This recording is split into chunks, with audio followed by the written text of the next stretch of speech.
A warm greetings to all. Today we are going to see a concept from the course set to be Python programming. Okay, so here we have many different type of uh, topics, and here today we are going to deal with variables, expressions, and statements. Okay, so before going to see about the variables, expression, statements, we need to know about keywords. Okay, keywords means it is a set of words which are being reserved by the Python programming or reserved by the Python interpreter to recognize the structure of program. Okay, right? So these are the words which are often used as structure, or it is used as the structure for the program. Okay, so here you can see some different 33 different keywords. Okay, so as the Python program has two different versions, that is Python 2 and Python 3. The Python 2 version contains 31 keywords and the Python 3 contains 33 keywords. Okay, so here you can see different 33 different keywords. Okay, so these keywords cannot be used in case of identifiers or in case of variables. Okay, so because these words contains its own definitions and it presents the or it represents the structure for the program. Okay, so these different 33 keywords cannot be used as variables or integers. Okay,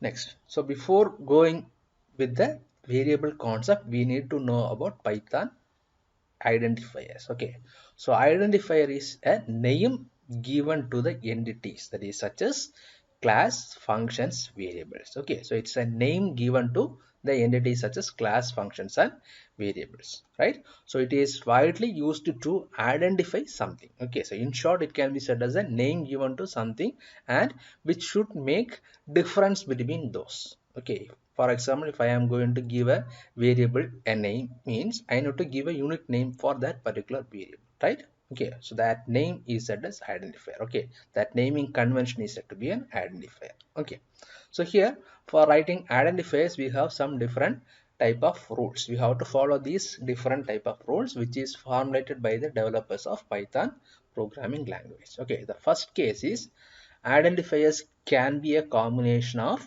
lowercase letters, that is it can be of small alphabetic letters and it can contain uppercase letters, it can contain digits, it can use underscores. Okay, right? So in case of passwords which we are providing in any of our accounts, the application or that particular software or application will be instructing us to use lowercase letter, uppercase letter, and special characters. And you can also use numbers, like yours it will be having some rules, right? Similarly, like that for identifiers also we can use or we can make or create identifiers with combination of lowercase letter, uppercase letter, digits, and can use underscores. Okay, so here we can see some examples, the names such as my class. So here my my is in lowercase, class C is in uppercase, right? So next one it is var underscore 1. Okay, and the next one print underscore this underscore to underscore screen. Okay, so in this fashion you can name or you can write or you can make identifiers. Okay, and the identifier should not start with a digit. Okay, the identifiers can be written with a combination of number, but it should not start with a digit, that is it should not start with numbers. Okay, that case is the keywords, right? You should not use keyword as identifiers. In the previous slide I have explained it, right? And also in the identifier, apart from the underscore, you will not be able to use any special characters. Okay, only special character which you can use is only the underscore. Apart from that underscore, you should not use any special characters. Okay, and here the identifiers can be of any length. Okay, we don't have any restriction for giving the length of the identifiers. Okay, so you can use any length. Okay, it can be of any length. So the next case it is variables. Okay, so variable is a name which refers to a value. Okay, right? So variable is a name which refers to a value, and that name is nothing but a identifier. Okay, right? Right? So here we will be giving a name and we will be giving a value to it.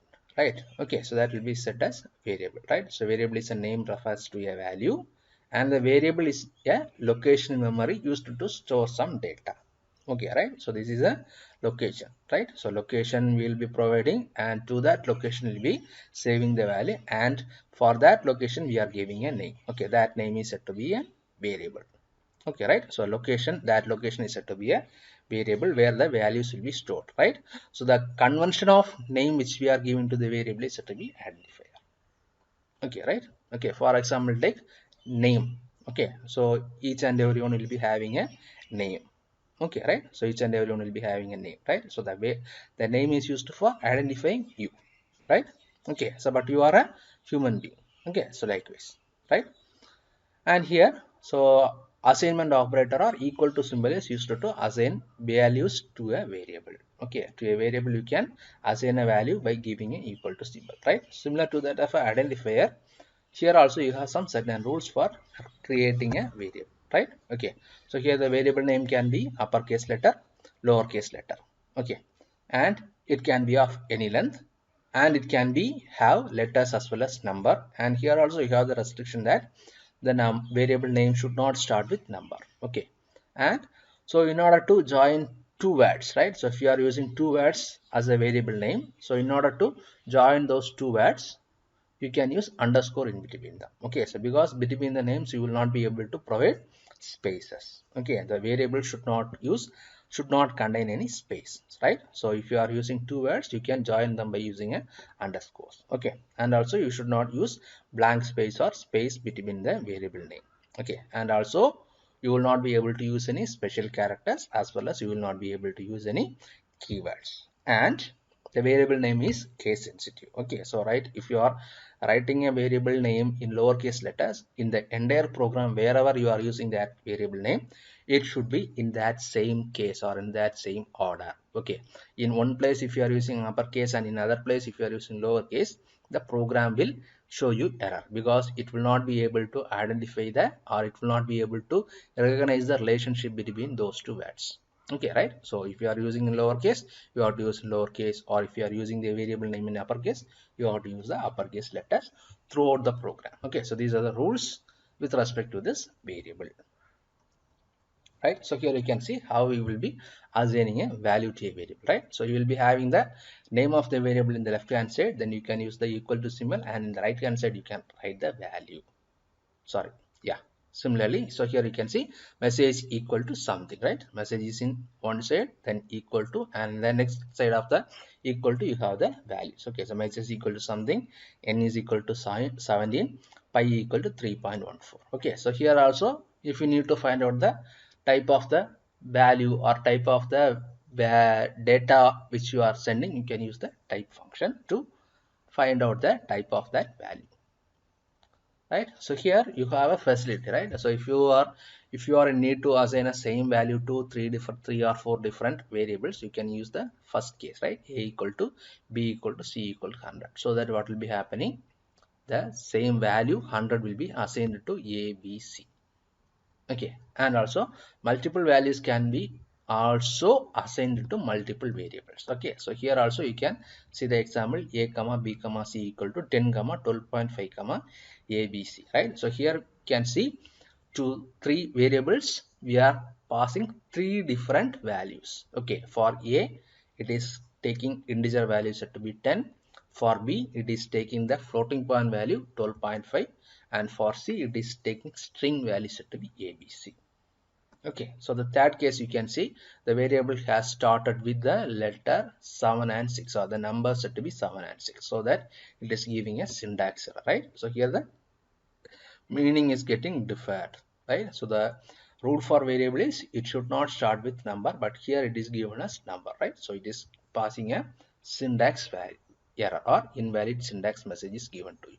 The second case is expression, right? So expression is a combination of values, variables, and operators. Okay, so in symbol it can be said as an arithmetic operation or arithmetic equation, similar to that. Okay, so it is a similar to that of an arithmetic equation or a mathematical equation, right? So it will be having values, it will be having variables, and it will be having operators. Okay, so here you can see the example a plus 3 plus 2 is it equal to high plus front. Okay, so these are the different type of expressions.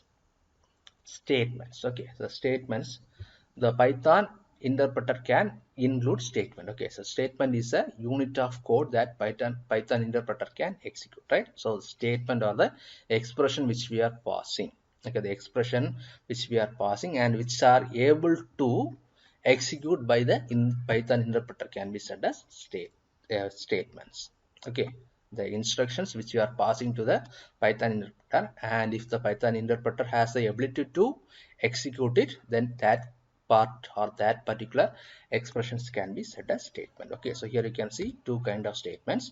One is print and assignment. Okay, so assignment means assigning value to a variable. Print means making that value to be given as output. Okay, n equal to 17 and print of n. So here you will be getting the output as 17.